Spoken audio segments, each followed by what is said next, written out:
Hello, you're welcome again to today, the day 15th of the Activate Your Inner Peace. And I am tempted to say, let's go dancing, ooh la la la, because I know that your inner peace should have been fully activated now. But because I want to leave you fully charged, I decided to throw in this last day filled with some therapies that can help you find serenity at all time. There is something I learned at the Institute of the Family System and Engineering where I got certified. I learned a therapy called Change the Channel. It is a therapy that teaches you how to flip your thoughts to a more empowering state by taking a leave from the previous channel to another channel. So imagine you're watching your TV, supposing a DSTV or your Netflix, and there's this program that is airing that you do not like, or probably scares you or troubles you. What do? Do you remain stuck with that program? Certainly no. You grab your remote and you change the channel, just like that. This is exactly how you can condition your mind. Whenever you find your mind viewing scenes or replaying programs you consider unpleasant, then you need to deliberately remember those happy times, those happy moments, and quickly switch to that channel of the happy moments in your mind. You switch to that channel of thoughts, of those happy times, happy moments, memorable times you want to keep. For the purpose of this series, we cannot practicalize this, but I would leave you with some practical things that you can do to help you distract your mind into changing the channel by itself. One of such things include hitting the gym. Yes, exercising plays a huge role. Hitting the gym is a great way of distracting your mind. You can literally sweat out whatever challenge that is being imposed in your mind at that moment. So just get up, hit the gym for the gym lovers, or get a corner in the house to exercise if you don't like going to the gym like me. Take out all gadgets like your phone, headphones, any distractions. You can have a phone on to play a music if you love music, and get your blood flowing and your heart rate cranking. This helps you to automatically change the channel. By the time you are done, you would have literally forgotten the problem or the effect the problem had on you would have reduced. At least for that time, your mind is able to go off it. And it keeps you in a more empowering state, recharged, to come back and revisit that challenge with a clear thought so that you are able to make better informed decisions. Number 2 thing you can do is to take a walk. This is also a form of exercise. So throw on a comfortable pair of running shoes and take a walk, or you can run. In doing that, try to observe nature.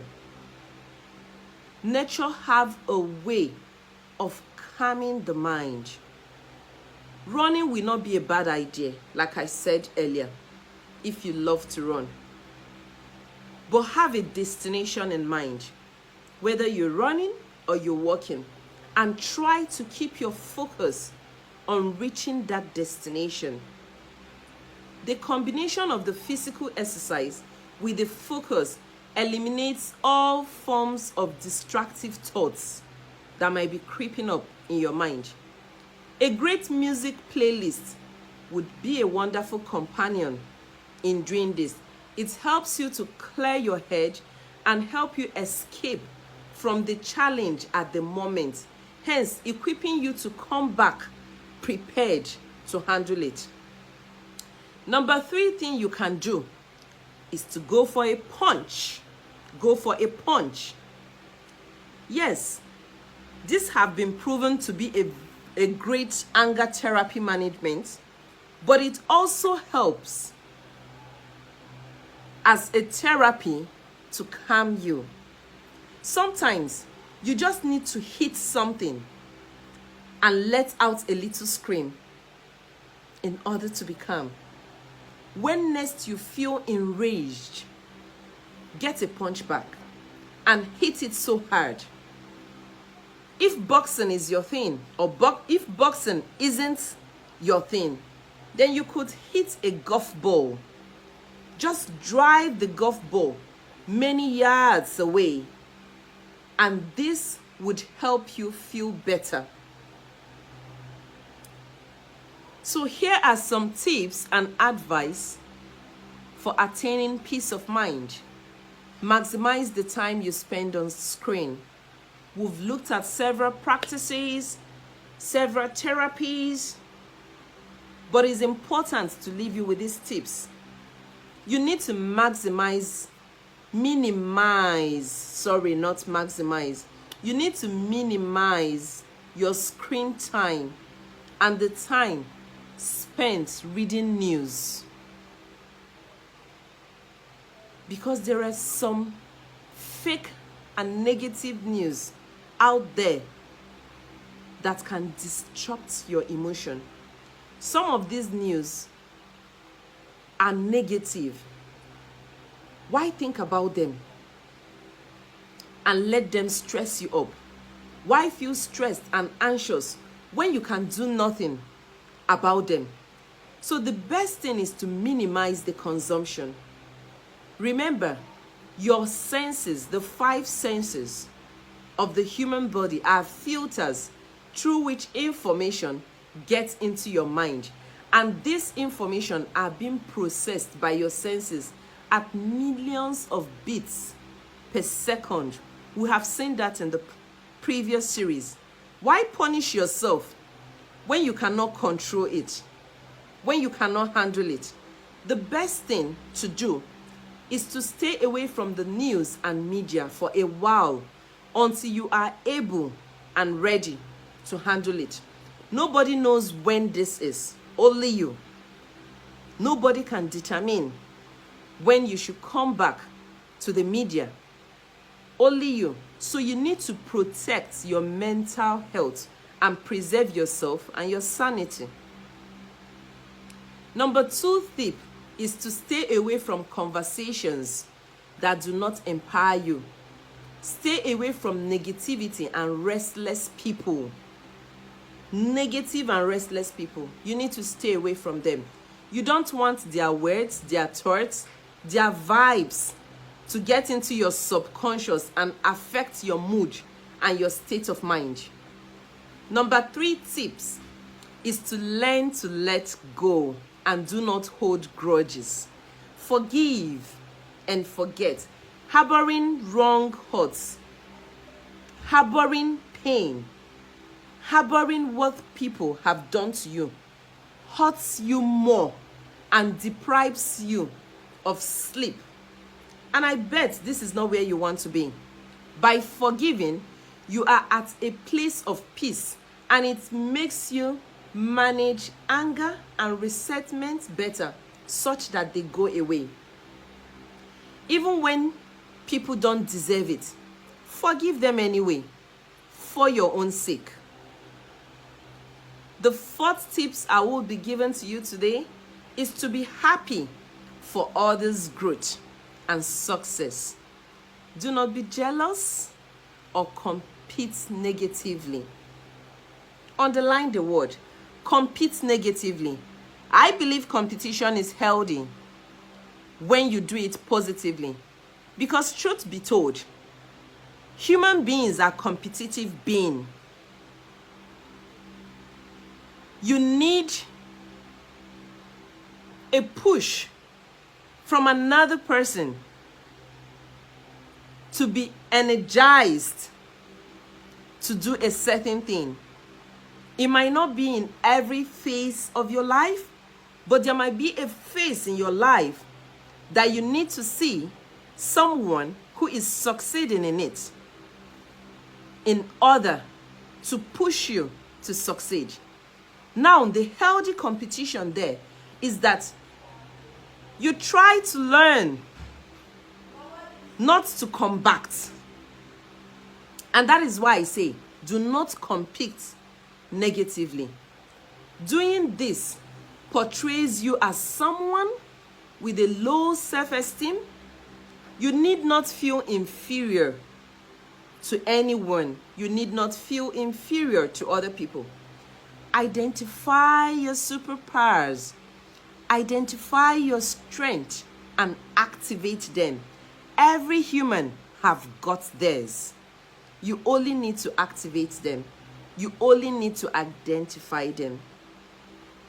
Unhealthy competition, jealousy can only breed low self-esteem. And they have a way of robbing you of your inner peace. So you need to stay away from that. The fifth tip I will be giving to you today is to learn to accept the things you cannot change. It saves you lots of energy and time spent on worrying. Life throws numerous challenges, irritations, and inconveniences our way, which are beyond our control. It is very difficult to change them, if not impossible, because they are beyond our control. They are beyond us.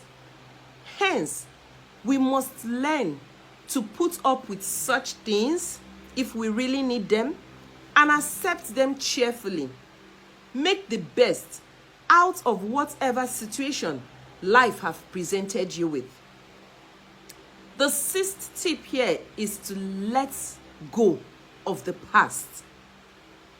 Let go of the past. The past is gone. You need to leave it. Don't dwell in the past. Why dwell in it?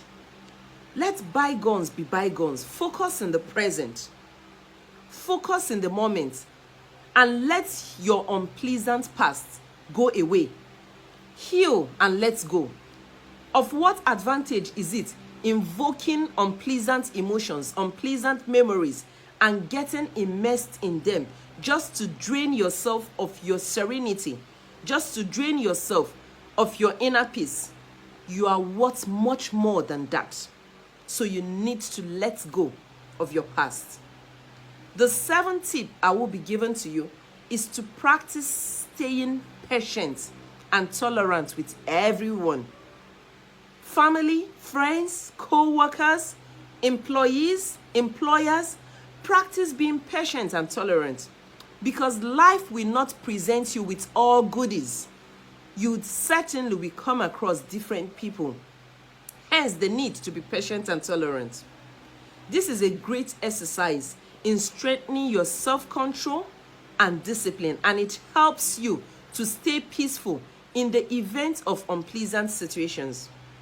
The eighth tip I will be giving to you is to learn to pause, take a breath. You can also add meditation if you can. Practice this when you feel worried, tensed, anxious, stressed. Just stop whatever you're doing at that time and consciously take in a deep breath. Slowly for a few minutes. This will help relax you. I know that we have touched some of this, but I decided to highlight them in tips so that it becomes easy for you to grab. Also, I am aware that meditation is not for everyone. It's not everybody's cup of tea. But if you have time and you are willing to try, even just for few minutes in a day, it will make a great difference in your life and you'll become more peaceful and happy. The ninth tip is to learn to detach. Not everything you hear or see is directed to you. And even if it were directed to you, do not take everything too personal. A certain degree of emotional and mental detachment is very helpful in maintaining your peace of mind, in maintaining your serenity. This will inject more peace and common sense into your life. The 10th tip I will be giving today is to focus on your focus. Focus only on matters that concerns you. Focus only on matters you are truly aware of what it entails. Don't go poke-nosing in things you don't need. Learn to focus your mind only on things that are relevant and important to your growth. A focused mind is a mind that can easily reject worries and anxiety and refuse to think negatively. This reduces the noise in your brain. It reduces the noise in your mind. That constant chattering that goes on in your mind, it takes it out, therefore ensuring your peace. If you have consistently followed this series, by now, I know you are fully charged and your inner peace is fully activated. And if for any reason you did not follow this series dutifully, consistently, that's no problem with that. All you need to do is to catch up on the replay of all the 15 days on our Facebook page or our Instagram page at Serenity Consult, Serenous Consult, sorry. In conclusion, bringing this series to conclusion, I wish you consistently remember that inner peace is something that is achievable. I want you to constantly remember that inner peace eventually leads to external peace. By activating your inner peace in your mind, you bring about peace in the external environment, in your world, and into other people's life. You matter a great deal because serenity is a prerequisite to human flourishing. It is a prerequisite to people flourishing. And people flourishing is a prerequisite to optimal performance. Inner peace is serenity. The right place and time to gain inner peace is here and now. So go rock your inner peace because you matter. Until I come your way some other time again in any other series, I remain your serenity coach, Chineye Nwobi. Bye.